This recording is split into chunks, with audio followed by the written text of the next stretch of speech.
group and he now disbanded student localism group. He published seditious messages on social media. He also held activities and protests last year with secessionist intent. His defense lawyer, City Council and Wing Choi, called for a lenient sentence, urging the court to take into account Jones' guilty plea, his young age, and that he had been affected by the social atmosphere in Hong Kong. Passing sentence, Judge Stanley Chen said Chong had actively participated in the offences, noting that secession doesn't necessarily involve the use of force.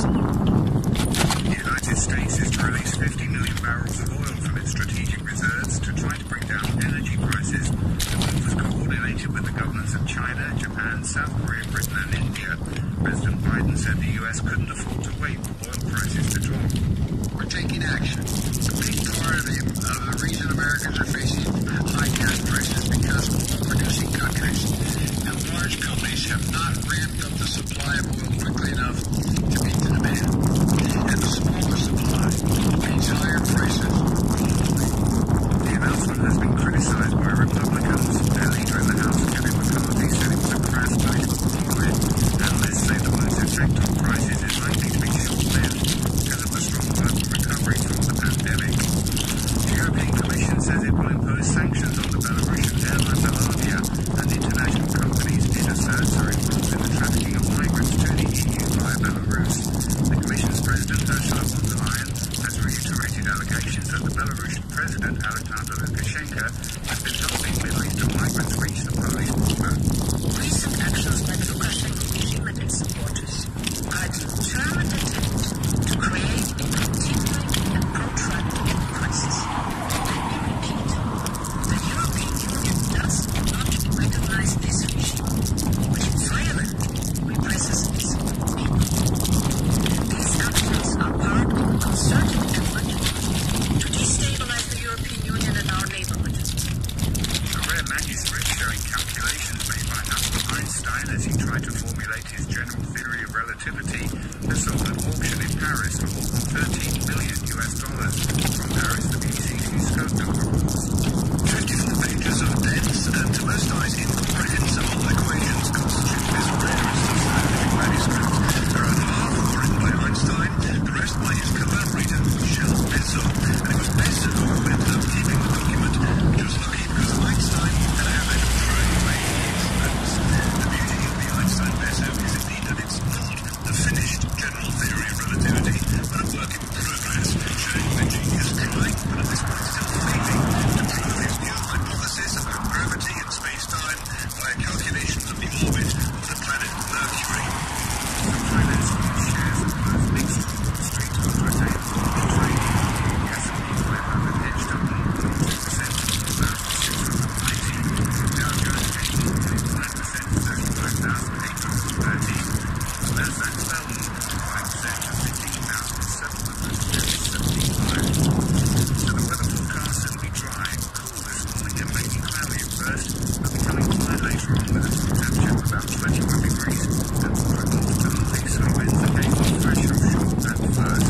The outlook will flatter dry in the next few days but still cool tomorrow morning.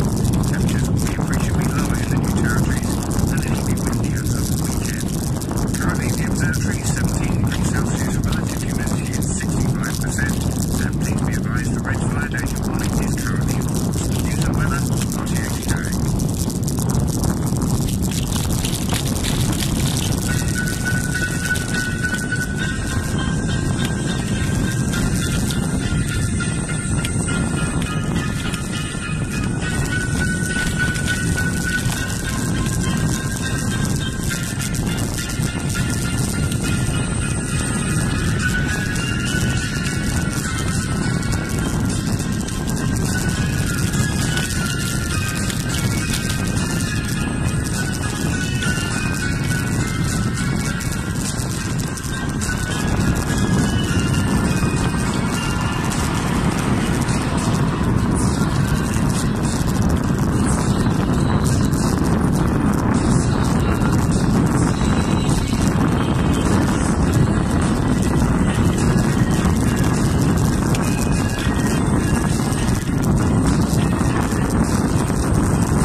Winter Night Music here on Radio 3.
Additional oil from their reserves, and China may do more as well. This coordinated action will help us deal with the lack of supply, which in turn helps ease prices. The bottom line, today we're launching a major effort to moderate the price of oil. The European Commission says it'll impose sanctions on the Belarusian airline Belardia and international companies it asserts are involved in the trafficking of migrants to the EU via Belarus. Speaking at a news conference in Strasbourg, the EU's Transport Commissioner Adina Valian laid out the proposed measures. Those operators found to be in breach of the rules may have their right to operate in the EU suspended or limited, may be denied the right to fly over the EU, call at EU ports or make technical stops within the EU, or they may be banned from transiting throughout EU territory. A presidential candidate in the Philippines has taken a cocaine test after the current leader, Rodrigo Duterte, suggested one of those standing was a user. The BBC's Michael Bristow has the details. Mr. Duterte said one of those aiming to take over his job as president had used cocaine on board yachts and private planes to avoid arrest. He said that person was from a well-known family.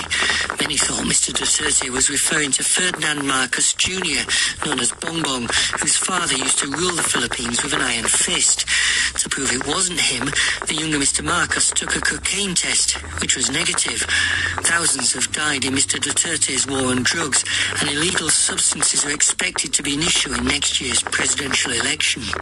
A rare manuscript showing calculations made by Albert Einstein as he tried to formulate his general theory of relativity has sold at auction in Paris for more than $13 million. From Paris, the BBC's Hugh Schofield reports.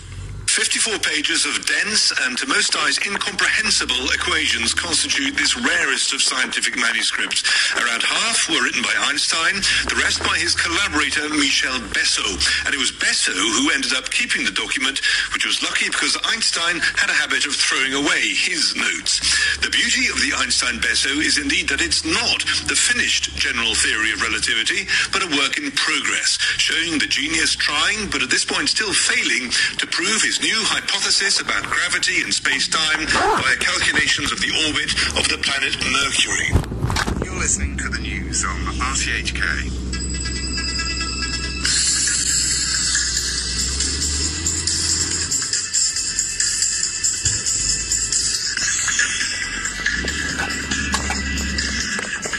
Good morning and welcome to RTHK's Hongkong Today. I'm Janice Wong. And I'm Samantha Butler. Coming up in a little over 2 weeks, the LeaveHomeSafe app will be mandatory in restaurants, gyms, hotels and cinemas.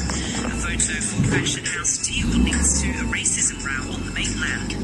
Oil prices rise after the US and 5 other nations coordinate a mass release from their reserves. And Manchester United qualified for the last 16 in football's European Champions League after winning 2-0 at Villarreal. Just over 2 weeks' time, the use of the government's Covid-19 LeaveHomeSafe app will be made mandatory in all restaurants and gyms, hotels, cinemas, and other regulated premises. As Francis said, reports officials say the measure is needed to better guard against mutant strains. From December the 9th, it will no longer be possible for people to jot down personal details instead of using the app when they visit restaurants or other regulated premises. Authorities said in a statement that the measure is needed to boost the efficiency and accuracy of its tracing and testing work to tackle the variant strains of COVID-19, adding that the government will work closely with the affected sectors over the next 2 weeks to ensure the smooth implementation of the arrangement. Meanwhile, officials also announced that more people will be allowed to join cruise to Norway trips from December the 1st. Citing the stable epidemic situation, the smooth operation of these trips, and the tight infection control measures on board, officials said the cruise's passenger capacity limit will be allowed to go up from the current 50% to 75%. Francis Sim reporting, and in about an hour's time, we'll talk to the Federation of Restaurants for their reaction on the mandatory use of the location recording app. Meanwhile, yesterday, health authorities recorded 6 new imported cases involving people who flew in from Pakistan, the US, and the UK. The Chief Executive, Carrie Lam, says Hong Kong officials will meet their mainland counterparts in Shenzhen tomorrow to discuss anti-epidemic work here in the SAR in preparation for quarantine-free travel across the border. She made the announcement as a group of mainland experts wrap up a 4-day visit to inspect the city. Maggie Ho reports. Speaking to reporters ahead of the Executive Council meeting, Mrs. Lam thanked the central government for sending the experts to inspect the SAR's facilities, noting they had visited places including border checkpoints, quarantine camps and hotels, and looked at how contact tracing is being carried out. I've learned that during their visit, the experts have asked about details of our anti-epidemic work. The expert team's visit to Hong Kong is the key to reopening the border gradually and orderly as soon as possible. She said a mechanism will be put in place to suspend quarantine-free travel if there's an outbreak on either side of the border, but details have yet to be decided. The chief executive also said authorities are discussing how to introduce a health code system for Hong Kong residents traveling to the mainland. Reports said quarantine-free travel to the mainland may be allowed from next month, but Mrs. Lam said no date has been fixed yet. She said Chief Secretary John Lee will lead the Hong Kong delegation in Thursday's meeting in Shenzhen. The CE added that Hong Kong's vaccination rate against COVID-19 must rise significantly to create the right conditions for opening the borders, not only to the mainland, but the rest of the world. She again called on people to get vaccinated, noting that less than 70% of the eligible population has received the first dose of COVID vaccine. Maggie Ho. At her media briefing yesterday, the chief executive also defended the cancellation of some sporting events such as the Oxfam Trail Walker and the Rugby Sevens. Carrie Lam said some of these events were affected by a pandemic, but others were still taking place. She said it all depended on the nature of the event. A cycling event will be very different from a rugby event in terms of the social contacts and interactions and the risk of infections. And a sports event in a velodrome, for example, or in the race course will be very different from a running event all around Hong Kong, where it is very difficult to make sure that the anti-epidemic rules and the infection control rules are being strictly complied with. In December, Hong Kong will see the return of the Cross-Harbour Swim, and there'll be a cyclothon in January after the two events were suspended for 2 years. A medical expert who advises the government on its COVID vaccination program says people eligible for a booster shot should get one as soon as possible. He says Hong Kong might see more infections once quarantine-free travel across the border resumes. Wendy Wong reports. With officials on either side of the border discussing what needs to be done to allow quarantine-free travel to the mainland, now is the time to get your booster if you can, according to Professor Lau Yulong. The whole world would need the third dose, even for BioNTech, in order to ride over the next wave. For Hong Kong, the next wave obviously will be the fifth wave, and we do not know when it will come. But my guess is once we open the border and with more people movement across the border, the fifth wave will come. So before that, we need to prepare ourselves. At the moment, those who are allowed a third dose of vaccine are people over 60, patients considered clinically vulnerable from COVID, workers in high-risk jobs, and anyone who received Sinovac jabs more than 6 months ago. Professor Lau, who's the chairman of the Scientific Committee on Vaccine Preventable Diseases, says other people who've been vaccinated with BioNTech should be offered a booster early next year. He also says he hopes children as young as 3 will be allowed to get the Sinovac jab in the coming months. Wendy Wong reporting. The government says it's merging 2 secondary schools in light of a projected structural decline in the school population. Lung Chung Government Secondary School will start merging with Kowloon Technical School from next September and will close in the 2024-2025 school year. The Education Bureau says not only will the merger help deal with an excessive supply of school places in the Wong Tai Sin district, but it will integrate the resources of the 2 schools to provide students with a better learning environment and richer learning experience. But Mervyn Chung from the Education Policy Concern Organization says the merger could be the start of many, and in future, not just government schools, but also aided schools could be affected. The government has insisted that since it's a structural issue, any short-term measures in terms of small class teaching and the like won't be an effective solution to this chronic shortage of students problem. I would guess that over the next few years, there will be more of this kind of merging among government schools, which will, I think, in the minds of government, set some kind of precedent for the schools in the aided sector. Why do you think it will start affecting aided schools as well? It started with government schools now because the Long Term Government School and also Kowloon Technical School are both schools directly under the Education Bureau, and the staff and teachers are all directly paid by the government and not through any school sponsoring bodies. Probably they try to set a precedent for the aided sector to follow. So if the government schools start this kind of integration, And government schools only occupy less than 10% of the total team of schools in the Hong Kong system. So I think the target is more with the aided schools than with government schools themselves.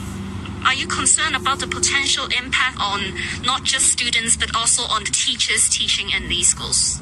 Yeah, there is such a worrying consideration. And of course, for government schools, they have some kind of buffer, since those who have been substantiated in the service will be able to work until their retirement if they so choose. But for those who are on contract terms, there is really such a risk because there will be questionable layoffs or non-renewal of contracts for this non-permanent staff. For the students, it's not too good because they might have become accustomed to the teaching methods of certain teachers.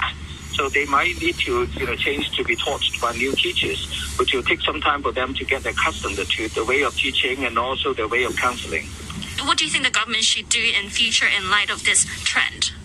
I'm not for making this kind of short-term big changes because in the education history of Hong Kong, for instance, over the last 2 decades, we did come across situations where we start with under-enrollment, and then that will quickly elapse in the situation of over-enrollment.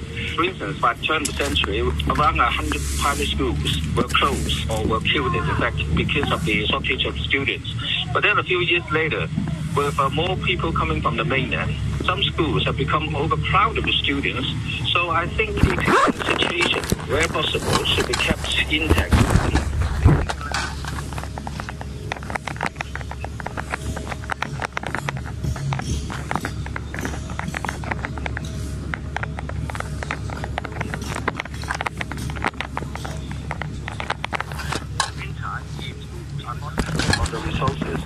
They can embark on efforts to do some kind of quality upgrading.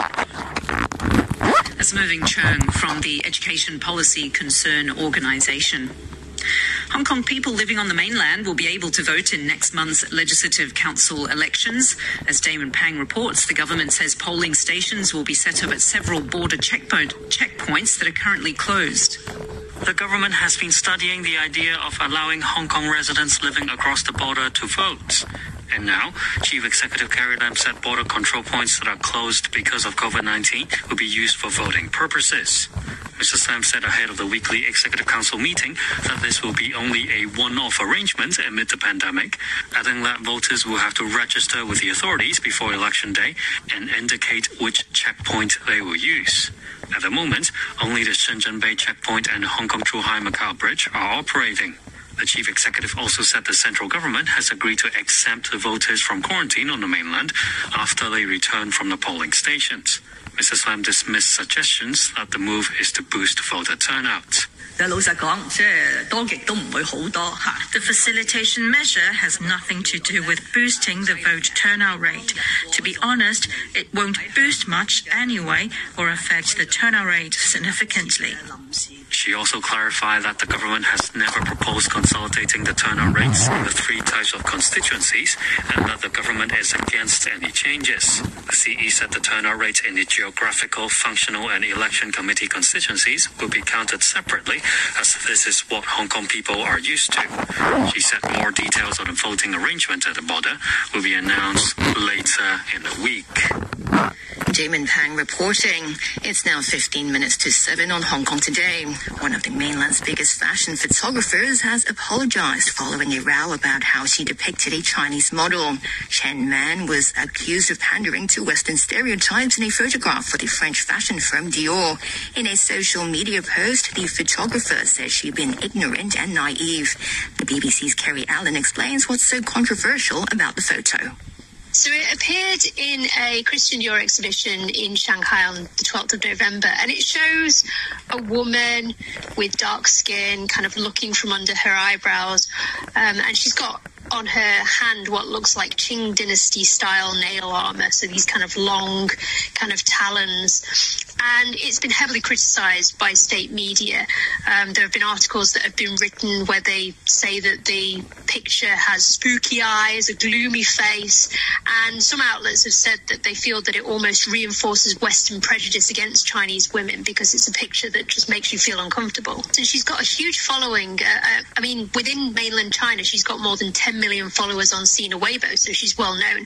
But also she's taken photos of huge international names, people like Rihanna and Victoria Beckham. She's posted this lengthy message apologising for a series of completely different pictures she took in 2008. She suddenly issued this statement saying that she's native Chinese and she loves our motherland, and she's talking about these pictures that she took back in 2008, which were called China's Young Pioneers, because what's happened off the back of this Christian Dior image is people have started going back and looking at old images of her, and cancel culture is very, very common in China. So people have looked at these images that were called the Young Pioneers, where you've got these models in see-through blouses, and they've drawn a lot of criticism off the back of these images, saying that they've got almost pornographic touches. So suddenly there's a lot of pressure to cancel her. So normally what happens in China is that if that happens, you get these apologies from big figures. And you often see from newspapers like the Global Times, which is one of China's big kind of international affairs focused newspapers, that China should be kind of treated as a country in its own right. There is some criticism that this photographer is almost playing into perceptions that will make people feel critical of China. And we have to think that this is in the context of a lot of xenophobia that's appeared off the back of the Covid-19 virus, that there have been criticisms from people and kind of sensitivities towards Chinese people because that's where the first cases appeared. So stuff like this at the moment is incredibly sensitive. At least 46 people, including 12 children, are known to have died when a bus crashed and caught fire in western Bulgaria. The bus was registered in North Macedonia, and most of those on board were tourists returning from a trip to Istanbul in Turkey. It hit a crash barrier on a motorway southwest of the capital, Sofia, at about 2 in the morning local time. Bulgaria's interim interior minister, Boyko Rashkov, spoke to reporters at the scene. Not everyone can stand such a picture. The picture is terrifying. It's hard to look there. Hard to look. In my experience, I've never seen anything like this. People are clustered inside. They are burnt to ash. That is why no one can say how many are there, nor who they are. They need to be identified from now on, person by person, which will be very difficult. The bus was en route to Skopje, the capital of North Macedonia. Government spokesman Dushkov Osovsky says an investigation is underway into the crash and whether rules need to be tightened on bus drivers taking long trips. All of a sudden there was some kind of fire in the bus, and that's how most of the people burned to ashes. 7 out of 52 people on board escaped somehow. They are now in hospital in Sofia. 6 out of these 7 people are with some kind of burns on their bodies. 1 is with fractures. There are certain rules when it comes to the long trips, so that they have to make stops with the bus. So there are very strict rules, so probably this is going to be part of the investigation. The pain is huge. This is a very big loss for the nation. We as a government expressed deep condolences to the families. Of course, the government is helping and will help to the families in any possible ways after this tragic accident. Of course, there is a law, but again, there is an independent investigation here in Macedonia and of course in Bulgaria to prove or to give some more details whether these rules are followed by the drivers or not. So let's wait for the investigation to give us these answers. The US has announced it's releasing 50 million barrels of oil from its strategic reserve in an effort to reduce the cost of energy. The cost of crude oil has risen by more than 50% so far this year. The BBC's Michelle Fleury explains the significance of the move. I think it's very symbolic because it's unusual to see the United States act in concert with so many other countries, so many other energy-consuming countries, to try and lower the prices by releasing from their nation's reserves.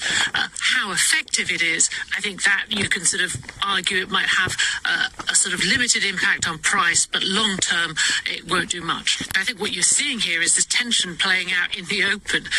The pandemic had this impact impact. Initially, when we had all those lockdowns, the demand for oil dried up overnight, and oil-producing countries were sort of putting out too much oil into the market, and the price fell sharply. Then, as you started to see an economic recovery around the world, demand outpaced supply and pushed up the price of oil. What has happened subsequently is that you've got these oil-consuming countries like the United States and China wanting prices to come down. They have repeatedly asked OPEC producing countries and their allies, known as the OPEC plus countries, to reduce output, but their entreaties have been rebuffed, and this was an attempt from them at a warning sign. What will be interesting to see is what happens next week when OPEC plus have a meeting. Will they respond at all? Could this actually backfire? Could they reduce the amount of oil that they're putting out onto the market? It's unclear what their reaction will be at this stage. Apple says it's suing the Israeli cyber firm NSO Group and its parent company for allegedly targeting users with spyware. The tech giant said it was taking action to ban NSO from using Apple's services or devices. The Israeli company is facing international criticism after reporters obtained a list of alleged potential targets for its Pegasus spyware, including activists, politicians, and journalists. A federal jury in the United States has found that 3 retail pharmacy chains helped fuel an opioid.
Greatest discoveries in science, as the BBC's Hugh Schofield reports.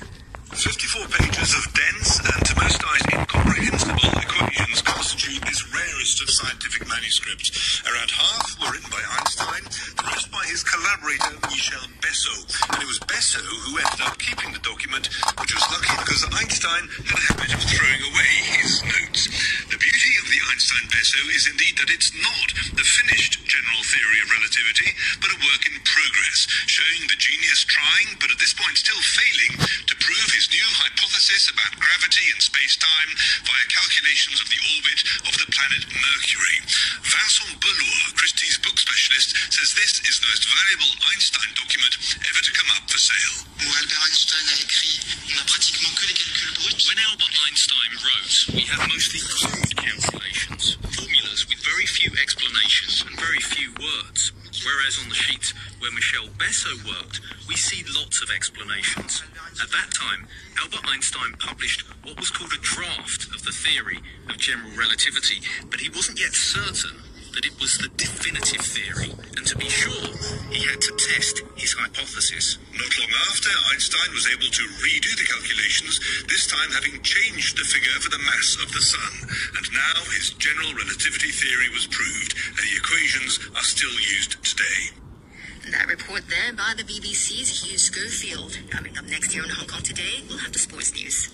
As the risk of severe disease and death from COVID-19 increases with age, vaccines are highly recommended for the elderly. Common side effects are usually mild and temporary. Experts advise that those who have had flu shots before can safely receive COVID-19 vaccines. Even if you have a disease, you should get vaccinated as long as your condition is stable.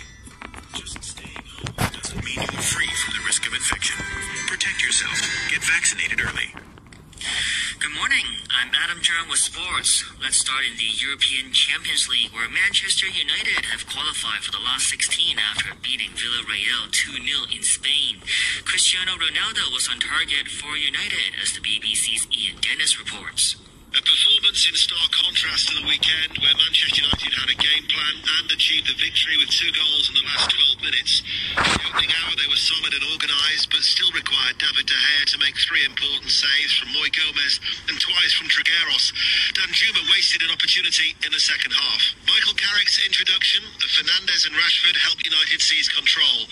Fred in the press, dispossessing Capoue, Ronaldo with a looping finish, and then a sweeping move sealed it, again started by Fred, and emphatically finished by Sancho's first goal for the club. A morale-boosting win, a rare clean sheet, and progress to the knockout stages of the Champions League.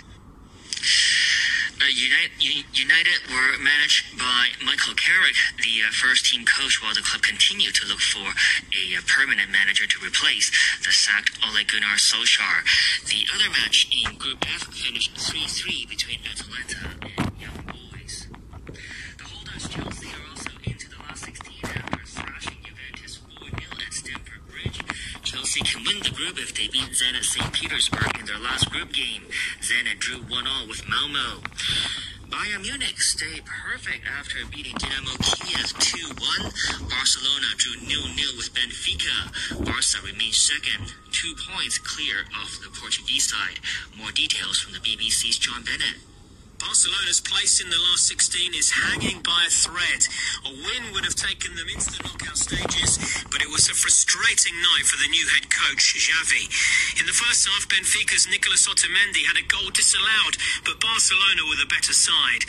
The second 45 minutes was a similar story. Frankie de Jong forced a great save from the Benfica keeper, and Ronald Araujo had a goal ruled out for offside.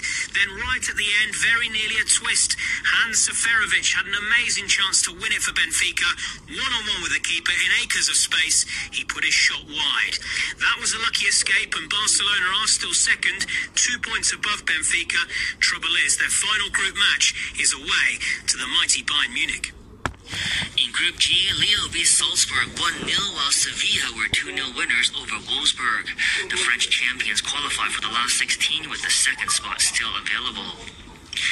Saudi Arabia's Al Hilal have won the Asian Champions League title. They became the first team to win the competition 4 times after beating South Korea's Pohang Steelers 2-0. The BBC's Manny Jasmine has details.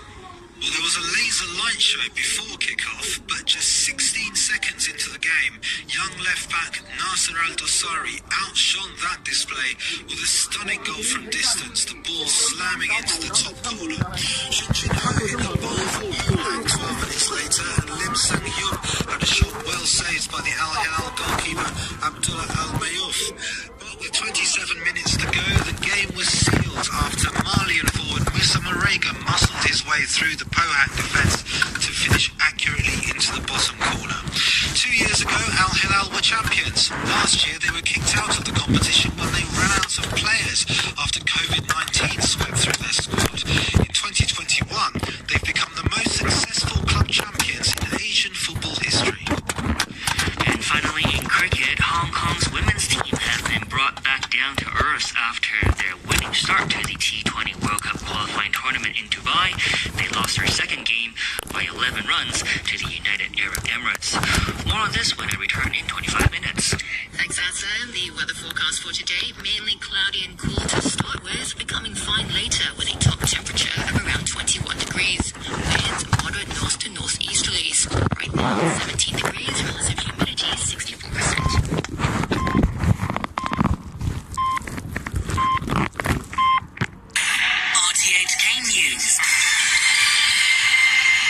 It's 7 o'clock. I'm Andrew Shurovsky. The government has announced that the use of its LeaveHomeSafe app will be compulsory at all restaurants, gyms, hotels, cinemas, and other regulated premises from December the 9th. Robert Kemp has more. A update, it will no longer be possible to jot down personal details instead of using the app. Officials say the move will increase the efficiency and accuracy of its virus testing and tracing work. The government says it will continue to discuss the matter with the affected sectors over the coming 2 weeks, but it urged the public to cooperate. Meanwhile, from Wednesday next week, officials say more people will be allowed to take cruise to nowhere trips, with the ship's passenger cap being up to 75% from the current 50%. The United States is to release 50 million barrels of oil from its strategic reserves to try to bring down energy prices. The move was coordinated with the governments of China, Japan, South Korea, Britain, and India. President Biden said the U.S. couldn't afford to wait for oil prices to drop. We're taking action. The big part of the reason Americans are facing high gas prices is because oil-producing countries and large companies have not ramped up the supply of oil quickly enough to meet the demand. And the smaller supply means higher prices globally. The announcement has been criticized by Republicans. Their leader in the House, Kevin McCarthy, said it was a crass political ploy. Analysts say the move's effect on prices is likely to be short-lived because of the strong global recovery from the pandemic. The European Commission says it will impose sanctions on the Belarusian airline Belavia, and international companies it asserts are involved in the trafficking of migrants to the EU via Belarus. The Commission's President Ursula von der Leyen has reiterated allegations that the Belarusian President Alexander Lukashenko has been helping Middle Eastern migrants reach the Polish border. Recent actions by the Lukashenko regime and its supporters are a determined attempt to create a continuing and protracted crisis. Let me repeat, the European Union does not recognize this regime, which violently represses its own people. These actions are part of a concerted effort to destabilize the European Union and our neighborhood. A federal jury in the United States has found that 3 retail pharmacy chains helped fuel an opioid epidemic in 2 districts in the state of Ohio. The court in Cleveland concluded that CVS, Walgreens, and Walmart had behaved recklessly by oversupplying addictive painkillers. It's the first trial which the companies have faced over the opioid crisis. It is up to a federal judge to decide how much compensation the firms owe to the 2 districts. You're listening to the news on RTHK.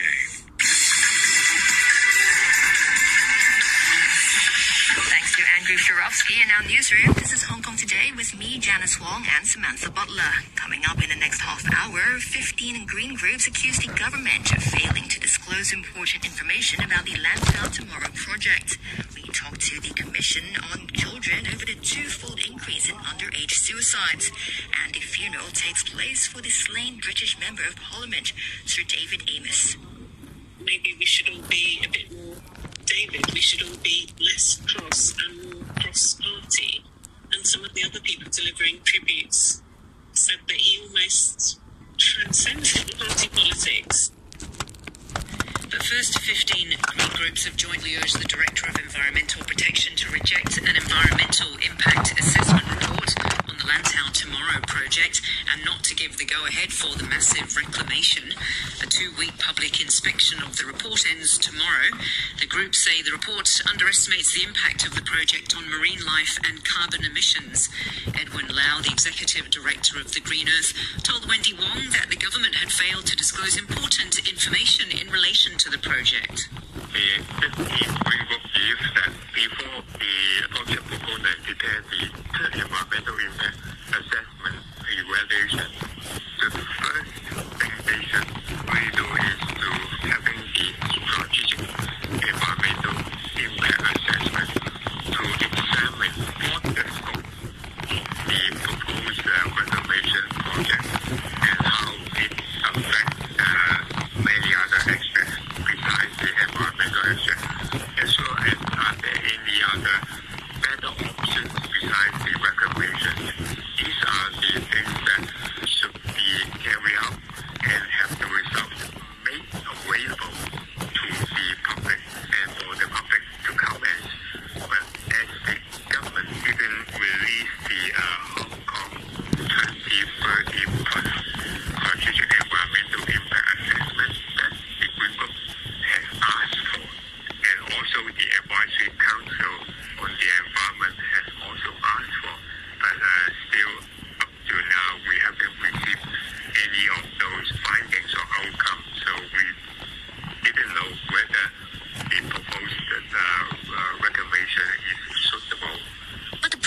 is proposed by the government, right? So is it almost certain that it will be approved by the Environmental Protection Department?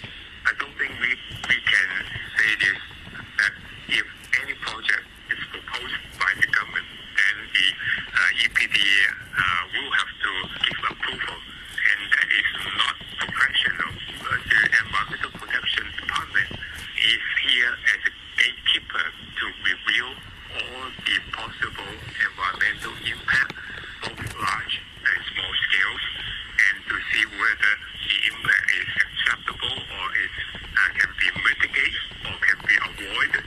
After all this examination, then the Advisory Council on the Environment and the public will give their views, and the Director of Environmental Protection will consider all this will for the Director to give or not to give the go signal for the project. The Green Group say the assessment report underestimated the impact on marine life and carbon emission. Can you tell us more about that? The Chief Executive announced very clearly in her policy address that Hong Kong should go for, committed to carbon neutrality before 2050.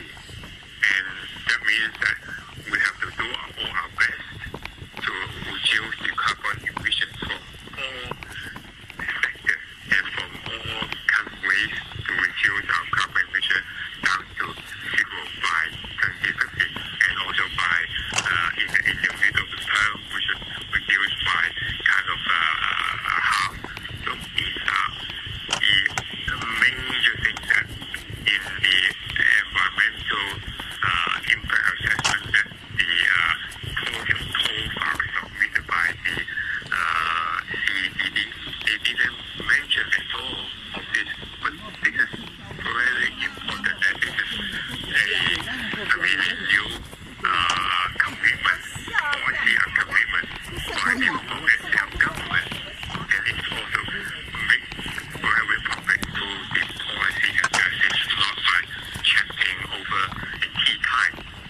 So it is serious, and we will understand that the sea level will keep rising due to the climate change, global warming, and if you build an artificial island in the middle of the ocean, then the sea level rise will really, due to this climate effect, will having a good impact on this artificial island. And that's why if the project proponent does not assess this important aspect, it is very irresponsible and really lacking an important piece of jigsaw in the whole review process. Edwin Lau, the Executive Director of the Green Earth, speaking there to Wendy Wong.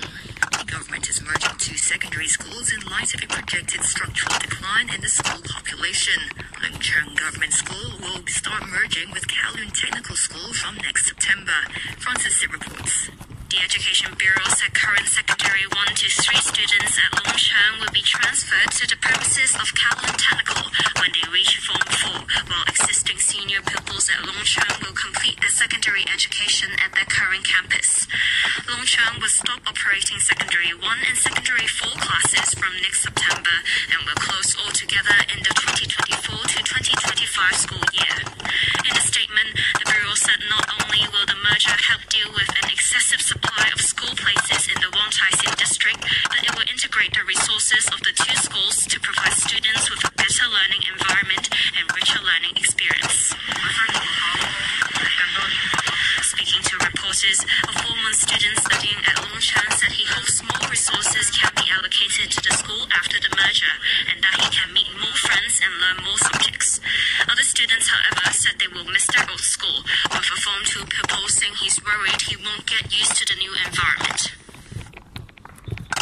Evan Chung from the Education Policy Concern Organisation says the merger could be the start of many, not just for government schools, but also aided schools. I'm not for making this kind of short-term big changes, because in the education history of Hong Kong, for instance, over the last 2 decades, we did come across a situation where we start with under-enrollment, and then there will quickly collapse in a situation of over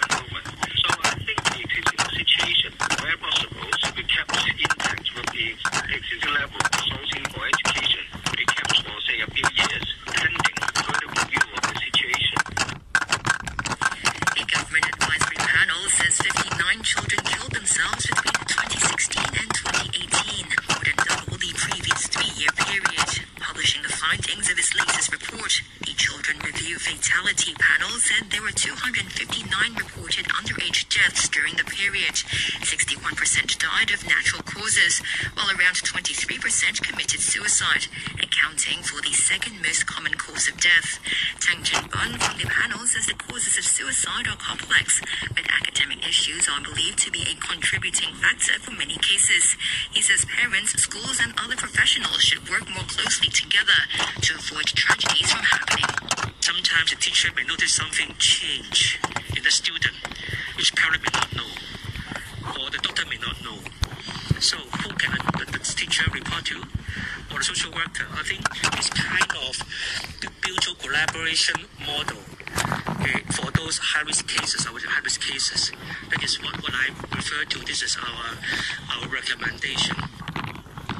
Well, for more on the story, we're joined on the line by Priscilla Lieu, a member of the Commission on Children, a government advisory panel on children's affairs. Good morning. Good morning.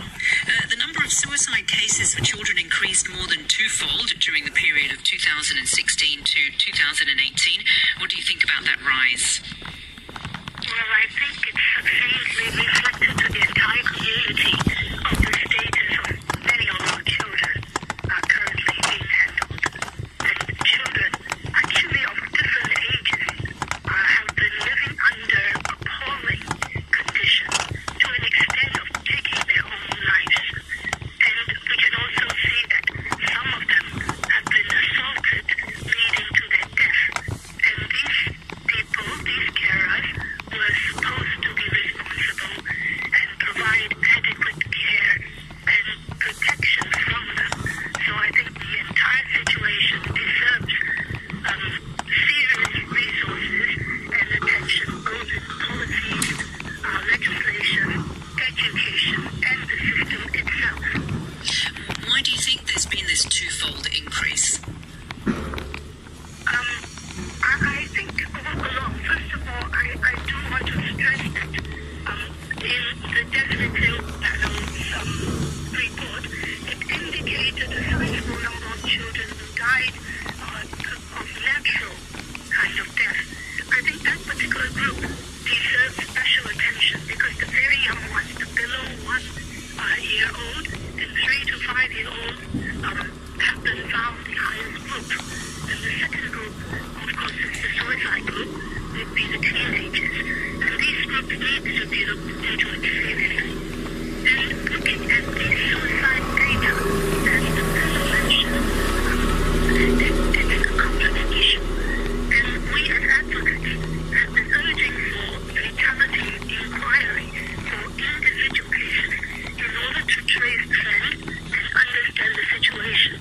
I think through these 5 reports of the fatality panel, they have outlined and listed out certain concerns, but many of which have been rather general, and no individual cases illustration have been under their jurisdiction. So one of the suggestions that we hope the government will quickly swiftly attend to, is to ensure a fatality inquiry system in place in Hong Kong and start to review those horrific cases like the assaulted to death ones and those very young children, 10-year-old and so on, who killed themselves by jumping from high-rise or even hanging themselves. So their lives have been tragic, and what have caused to that is not only what caused the death the coroner's office studied, but also what actually happened to them, what happened to the family, the personnel, the professionals, the teachers, social workers, or various parties who may have contact with them, or who may have the chance of knowing that these children are under tremendous stresses and strains and need help. So we have this Children Review Fatality Panel, but right now what you're saying is that it doesn't automatically go into detail for individual cases such as what you've suggested. Because they haven't been given or empowered this statutory kind of power in order to follow through individual cases. of all, they are an advisory group. And they have been working very hard and listing a lot of recommendations. And they said that they would have given these recommendations to the various bureaus and various parties through the report. So there's been other 4 reports before this, whether all of these recommendations have been properly implemented, how effective the situation has been. And the question you have just asked me, why has there been a double-fold increase and not a decrease? So reflecting that the situation has been exacerbated by different kinds of elements that needs to be found out. And these are the cases that have happened before the previous 3 years of social unrest and also the pandemic has already been in this kind of situation. So while the previous 2 or 3 years of traumatic Hong Kong condition and kind of shakening of pandemic, whether these have affected our children's lives and well-being. So just looking at suicidal cases is alarming enough. And the important thing is to go beyond those in order to prevent children from killing their lives or being killed or living like in hell, not living an adequate or life that the UN Convention said they have the right to life, they have the right to optimal growth and development and adequate protection or participation. These children didn't have a chance of participation, nor having proper optimal growth and development that have been given to them. 61% died of natural causes, which you said deserves special attention. What do you want to look at there? Well, it needs more time to really go into it because it's stated natural cause of death. It seems so natural. So I think sometimes these cases have been put aside, but not look at. But look at the recommendations from the panel. The panel said that they recommend strengthening multidisciplinary collaboration. This multidisciplinary collaboration has been stressed many times through the decades. But it stated that to engage high-risk pregnant women for timely intervention, that is one thing, and also reiterating the fatal risk of co-sleeping with babies and strengthening education to parents on safe sleeping arrangements. And I think these are not new recommendations, and these are not new signs of taking our children's life. So I would really urge for the government to practically strengthen some of the services. For example, comprehensive child development services we do have here in Hong Kong, though we have not included the home visitation for newborn in that extent. So by having those comprehensive child development services, the government needs to see whether resources need to be improved for these for timely intervention and co-sleeping with babies and sleeping, safety sleeping and safe environment and so on and so forth needs to be covered in maternity and child health clinic with parents.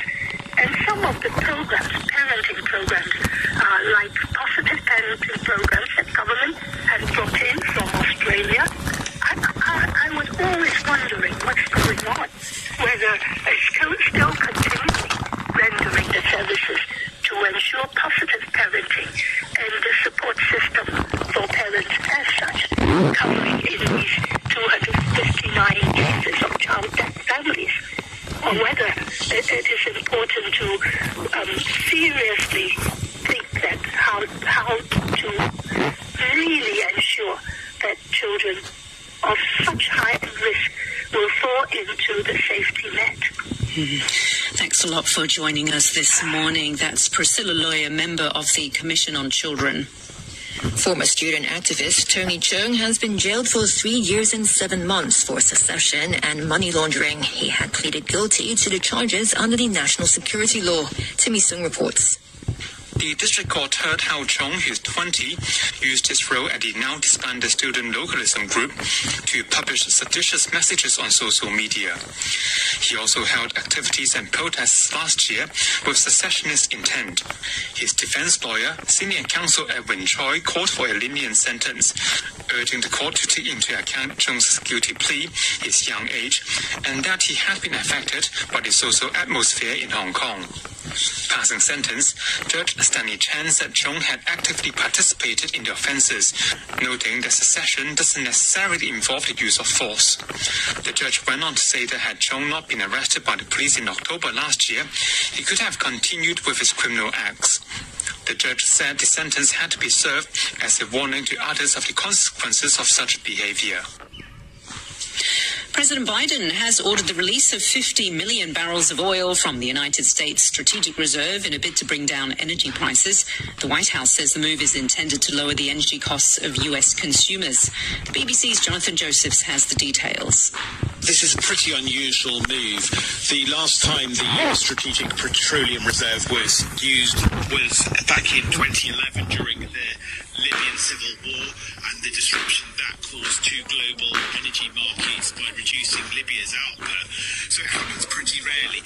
But what's prompted all of this from President Biden and the other countries that have been involved is the way the global economy is recovering from the damage inflicted by the pandemic. The mismatch between supply and demand, more broadly, but in particular with energy, has led to higher prices, and that's pushed through to inflation, and that is being felt by consumers around the world. As President Biden's statement on this noted, American consumers are feeling it when they're filling up their cars with fuel, and they're feeling it when they heat their homes, and American businesses are also seeing their costs increase. That all gets passed on, which means higher prices for everyone. So the thinking from President Biden and the other politicians he's worked with around the world on this is that if they can bring down the cost of energy, they can hopefully reduce the impact on prices that people are paying in the shops, and then that might make living standards recover a little bit better than they might do otherwise. The global cosmetics firm Lush has announced it's closing its accounts on Facebook, Instagram, Snapchat and TikTok until the social media sites do more to protect users from harmful content. It said the move was prompted by recent allegations that Facebook puts profits ahead of the public good. On Wall Street, US stocks were hit by the continued sell-off in technology stocks. Fed fund futures are pointing to a roughly 75% chance that the Fed raises rates by next June, up from about 60% a month ago. Treasury yields continued their march higher. The yield on the 2-year Treasury note, which moves with interest rate expectations, rose to its highest level since March 2020, hitting at 0.64% at one stage. It appears the sell-off in Hong Kong stocks will extend into a 6-a-day this morning.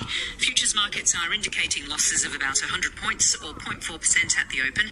Japan's Nikkei futures trading in Singapore are pointing to a small rise of about 0.1%. Stay tuned for the latest financial analysis with Money Talk after the news at 8. Joining Peter Lewis today are Kenny Wen at Everbright Sun Hung Kai, David Roche from Independent Strategy, and RTHK's international economics correspondent Barry Wood. We'll have sports next. Since the Hong Kong National Security Law came into effect, normal daily life and traffic and transport have resumed. Vandalism has ceased. And order has been restored. The Hong Kong National Security Law. From chaos to order. From order to prosperity. Ensuring one country, two systems. Adam Chung with another look at sports. Let's start with cricket. Hong Kong's women suffered their first loss at the T20 World Cup qualifiers in Dubai. They were beaten by the hosts and pre-tournament favorites UAE. Set a target of 129. Hong Kong opener Natasha Miles started strongly with a top score of 37. Captain Kerry Chan added 25 and Mariko Hill 24. But when they were out, Hong Kong's run chase faltered and they went on to lose by 11 runs. The UAE topped the table with 2 wins from 2 games. Only the top team advanced to the global qualifiers. The Leisure and Cultural Services Department says 5,300 tickets for shows to be attended by a delegation of mainland athletes who competed in the Tokyo Olympics will be up for grabs on Friday. As Jamie Choi reports, each person will be allowed to buy a maximum of 2 tickets each time. The delegation of around 30 athletes will visit Hong Kong from December the 3rd to the 5th. They'll give sports demonstrations in the morning of December the 4th and attend a variety show at Queen Elizabeth Stadium in the evening. Members of the public can buy tickets for these shows via upticks from Friday. Each ticket will cost $20, and each person can buy a maximum of 2 tickets each time. People buying the tickets must register their real names and use the LeaveHomeSafe app when they attend the shows. Chief Executive Carrie Lam earlier said she hoped the athletes will be warmly received during the time in the SAR. Next to football, Saudi Arabia's Al Hilal have won the Asian Champions League. They became the first team to win 4 titles after beating South Korea's Pohang Steelers 2-0. The BBC's Manny Jasmine has details.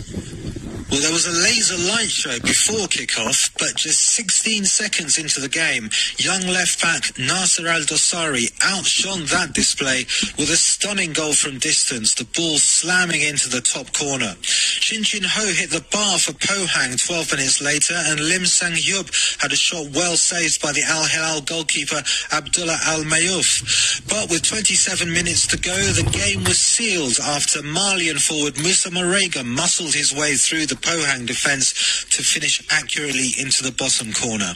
2 years ago, Al Hilal were champions. Last year, they were kicked out of the competition when they ran out of players after Covid-19 swept through their squad. In 2021, they've become the most successful club champions in Asian football history. Now we turn to the European Champions League, where Manchester United have qualified for the last 16 after beating Villarreal 2-0 in Spain. Cristiano Ronaldo was on target for United, as the BBC's Ian Dennis reports.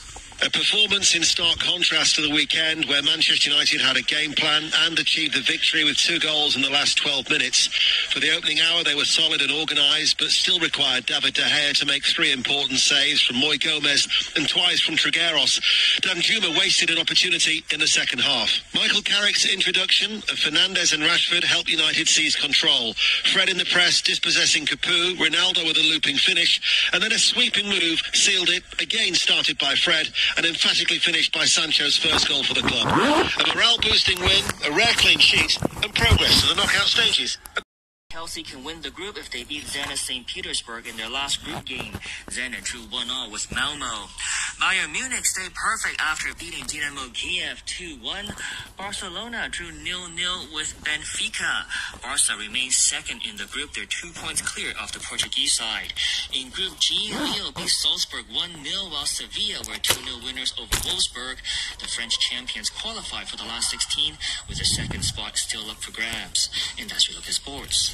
Thanks, Anton. Now the weather, mainly cloudy and cool to start with, becoming fine later on with highs of around 21 degrees. Winds moderate north to northeasterlies.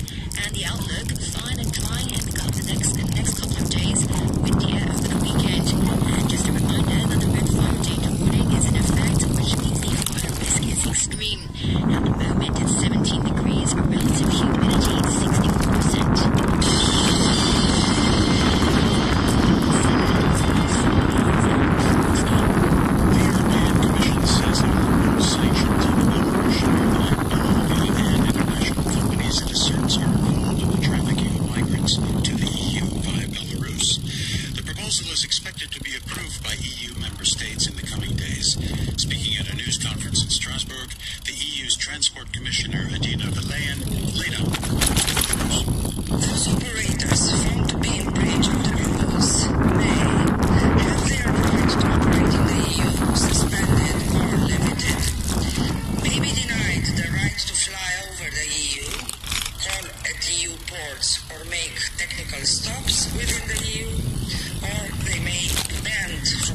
spreading throughout your territory.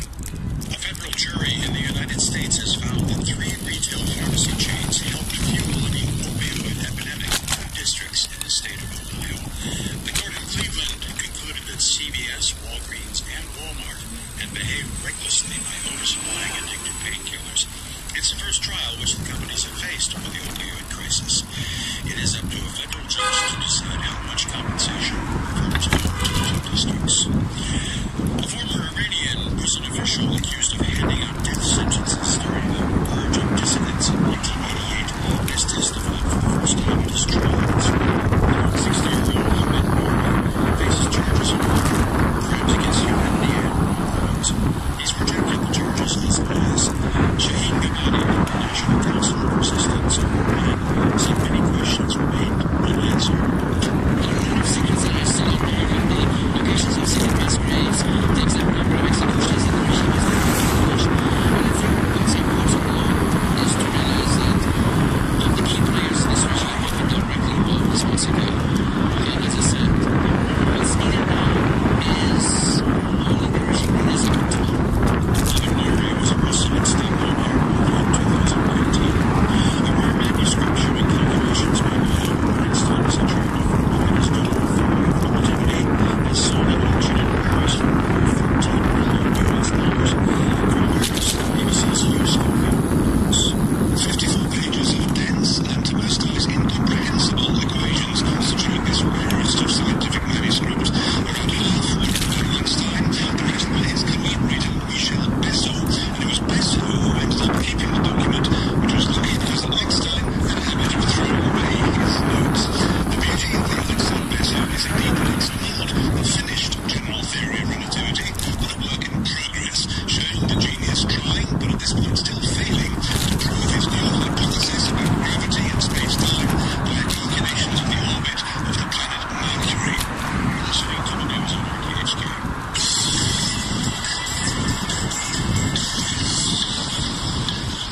Thanks to Andrew Shrofsky in our newsroom. This is Hong Kong Today with Janice Wong and me, Samantha Butler.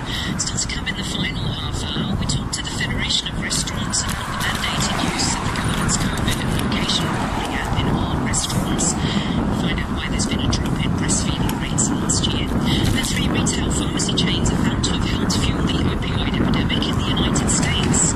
This case will be great to abate the public nuisance that was caused by these defendants and created harms to the public safety in our communities.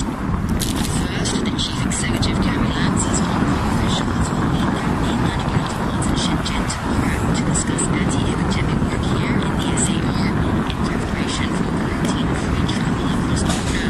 She made the announcement as Hong Kong's mainland experts arrived on Tuesday a visit to inspect the city.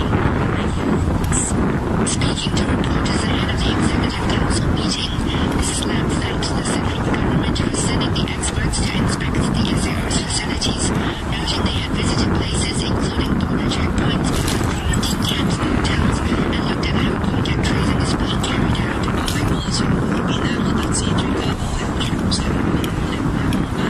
That during their visit, the experts have asked about details of how anti-epidemic work.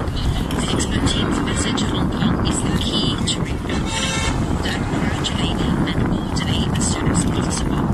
She said a mechanism will be put in place to suspend quarantine-free travel if there's an outbreak on either side of the border, but details have yet to be decided.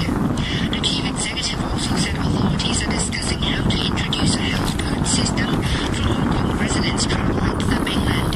Reports said quarantine-free travel to the mainland may be allowed from next month, but Mrs. Lam said no date has been fixed yet. She said Chief Secretary John Lee will lead the Hong Kong delegation in Thursday's meeting in Shenzhen. The CE added that Hong Kong's vaccination rate against COVID-19 must rise significantly to create the right conditions for opening the borders, not only to the mainland, but the rest of the world.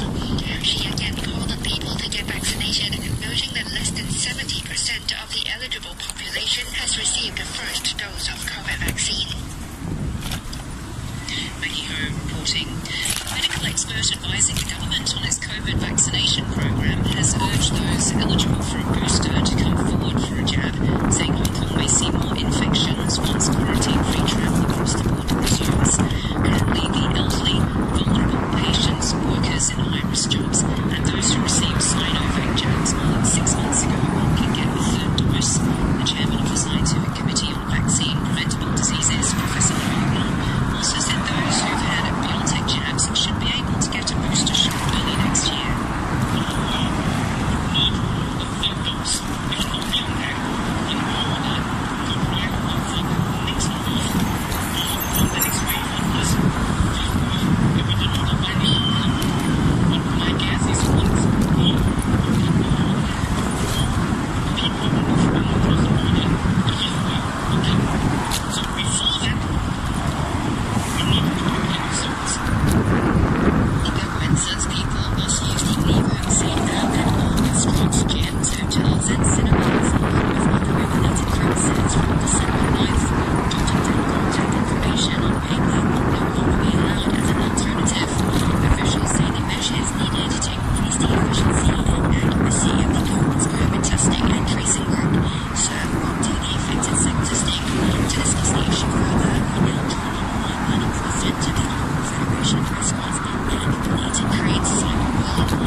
see that, in Hong Kong nowadays, more than 6.4 million people has already downloaded the apps.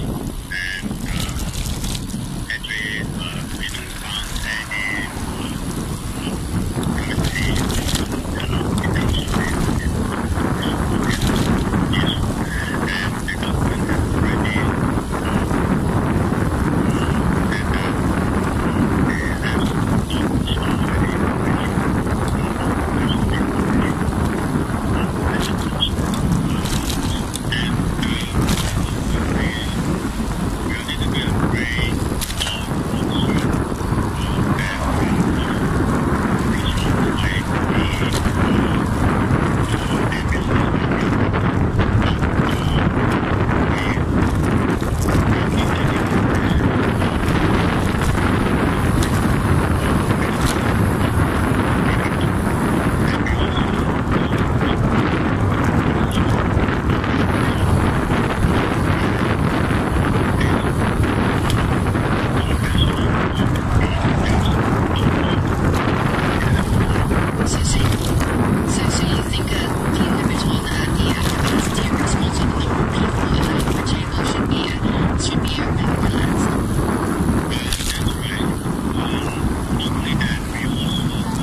with having COVID-19 while they have the baby.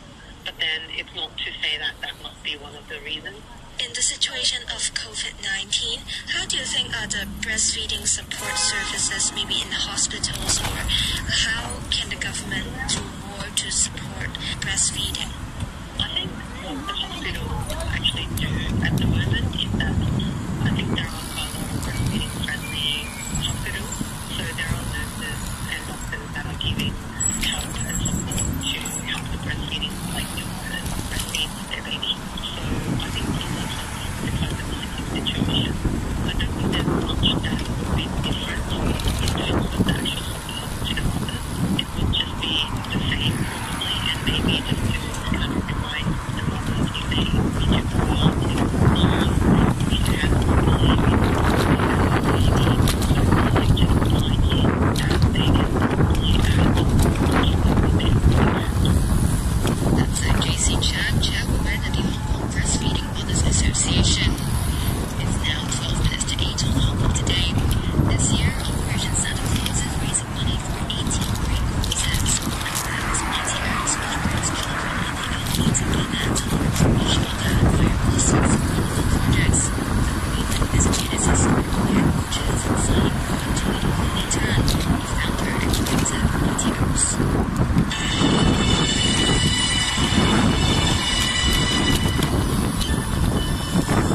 We have this host of programs where children and the elderly will spend time together, and the focus is on regular relationship building programs where the three kids indoors through music and movement, and we also run a series of workshops where the two generations work together, and also a series of art competitions. So this year we have 4,000 young artists painting on canvas or visuals from us to the elderly. Radio side of sporting groups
phrase that all who honor his memory will be confirmed in the resolve to reject the ways of violence, to combat evil with good, and to help build a society of ever greater justice, fraternity, and solidarity.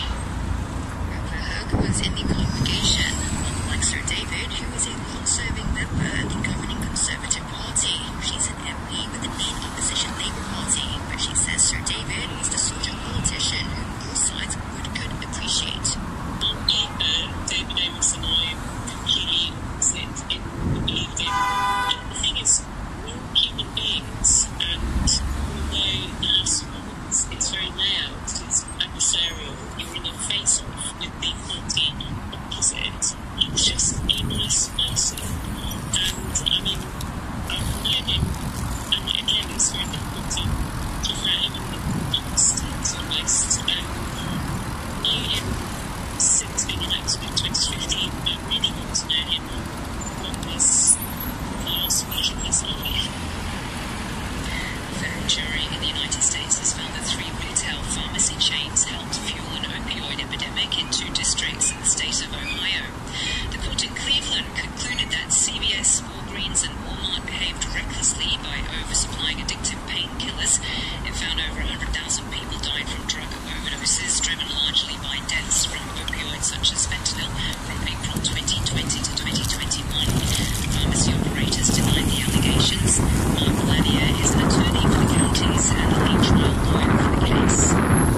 This is only a important decision because it's the first time that the issues of the opioid epidemic have been tried against these national chain pharmacies. It is the contention of the counties that the chain pharmacies, they are the rebels. They're the where they exercise corresponding responsibility to help prescribers when it came to dispensing these controlled substances. That's Mark Lanier. Coming up next year in Hong Kong Today, Sport. The complete and high risk of life-threatening conditions from COVID-19. The virus can damage parts of the lungs and brain. It may cause multiple organ failure that requires intubation in an ICU. After effects can hamper the recovery. Vaccines reduce risks of serious illness, hospitalization, and death.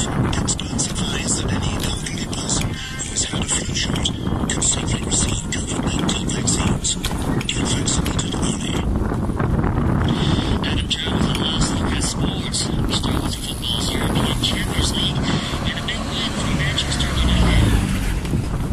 Here's Cristiano Ronaldo, and Cristiano Ronaldo lifts the ball already and takes advantage of Villarreal's disarray at the back, and he had to play Ronaldo.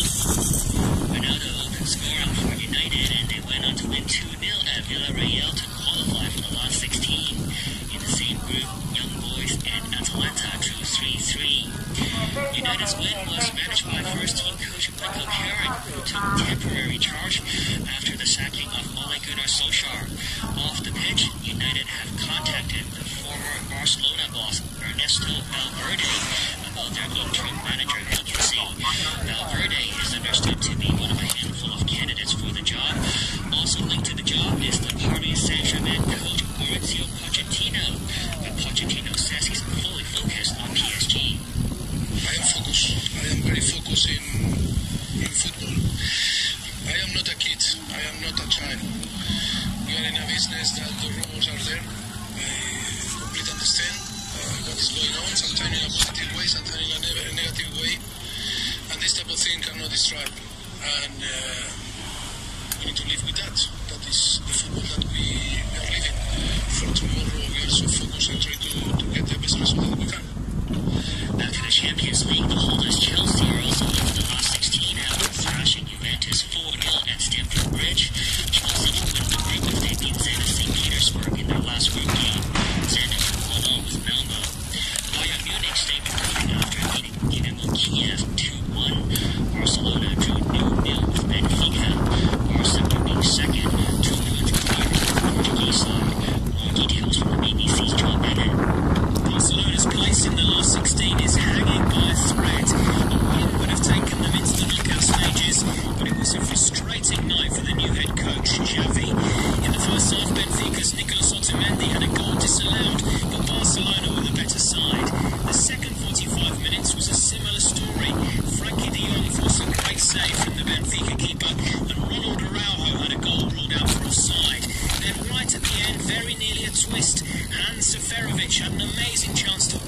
Benfica, one-on-one with the keeper in acres of space. He put his shot wide. That was a lucky escape, and Barcelona are still second, 2 points above Benfica. Trouble is, their final group match is away to the mighty Bayern Munich. In the Asian Champions League, Saudi Arabia's Al Hilal are the new champions. Details from the BBC's Nani Jazmi. Well, there was a laser light show before kick-off, but just 16 seconds into the game, young left-back Nasser Al-Dossari outshone that display with a stunning goal from distance, the ball slamming into the top corner. Shin Chin Ho hit the bar for Pohang 12 minutes later, and Lim Sang-Yub had a shot well saved by the Al Hilal goalkeeper.